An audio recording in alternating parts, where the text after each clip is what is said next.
రామ్మూర్తి నాయుడు అంత్యక్రియలు ఇవాళ నారవారిపల్లిలో నిర్వహించనున్నారు. ఉదయమే ప్రత్యేక విమానంలో రామ్మూర్తి నాయుడు పార్థివ దేహాన్ని నారవారిపల్లికు తరలించారు. అక్కడే బంధువులు, కుటుంబ సభ్యుల సందర్శనార్థం కాసేపు ఉంచి అంత్యక్రియలు పూర్తి చేస్తారు. అంత్యక్రియల్లో పాల్గొనేందుకు నారా, నందమూరి కుటుంబ సభ్యులు, బంధువులు నారవారిపల్లెలకు వెళ్తున్నారు. మరోవైపు రామ్మూర్తి నాయుడుకి నివాళులు అర్పించేందుకు ప్రజలు నారవారిపల్లెకు తరలివస్తున్నారు. కొద్ది రోజులుగా అనారోగ్యంతో బాధపడుతున్న రామ్మూర్తి నాయుడు చికిత్స కోసం హైదరాబాద్లోని ఏఐజీ ఆసుపత్రిలో చేరారు. నిన్న మధ్యాహ్నం 12 గంటల 45 నిమిషాలకు గుండెపోటుతో తుది శ్వాస విడిచారు. సోదరుని మరణ వార్త వినగానే మహారాష్ట్ర ఎన్నికల పర్యటనలో ఉన్న చంద్రబాబు వెంటనే హైదరాబాద్కు చేరుకున్నారు. ఏఐజీ హాస్పిటల్లో రామ్మూర్తి నాయుడు పార్థివ దేహానికి నివాళులర్పించారు. ఆయన కుమారులు నారా రోహిత్, గిరీష్లను ఓదార్చారు.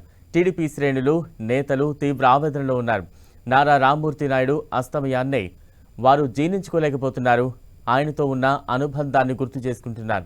రామ్మూర్తి నాయుడు 1994 నుంచి 1999 వరకు చంద్రగిరి నియోజకవర్గానికి టీడీపీ తరపున ఎమ్మెల్యేగా పనిచేశారు. ఆయన కుమారుడు నారా రోహిత్ నిశ్చితార్థం ఇటీవల ప్రతినిధి 2 హీరోయిన్ సిరిలెల్లాతో జరిగింది. మరో నెల రోజుల్లో వారి పెళ్లి జరగాల్సి ఉండగా ఇప్పుడు రామ్మూర్తి చనిపోవడం ఆ కుటుంబంలో విషాదాన్ని నింపింది.